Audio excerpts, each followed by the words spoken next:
I never had a problem settling down in India. I felt as Vicente did when he landed in 1952.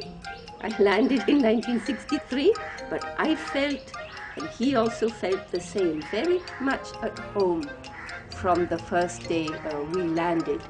When I left England, I was 16 years old, and I left England with my brother to make a trip around the world. When we reached India, we had to stop a while because we ran short of money.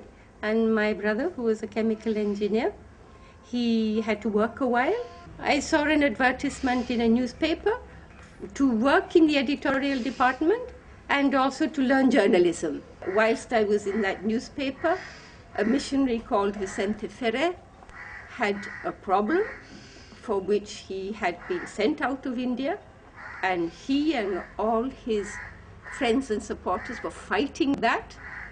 My newspaper asked me and another journalist, you go and interview him and you cover that.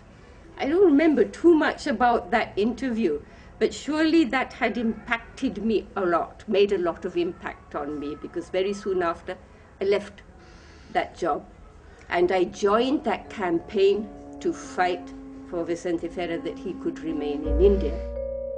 His power to convince that the impossible is possible, I suppose, is what attracted me and attracts others to him. I was going to be a volunteer to work with Vicente Ferrer, and for me at that moment, it did not matter whether there were rocks and sand or desert, or whether there was lots of trees and greenery, So it didn't.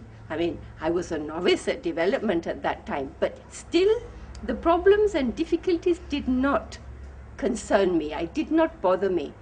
I go forward very easily. I tackle things as they come. I have a take it easy approach in life, which certainly helps in a type of work like this where you're going to face many difficulties or many obstacles or problems. So that is something that has helped me very much in the 40 years that I'm here. Never mind the difficulties, never mind the problems. In generally, whatever major problems or difficulties we have had, finally, when we come out of them, we are stronger than before. We didn't have anything, but we had that very powerful motivation to achieve the impossible.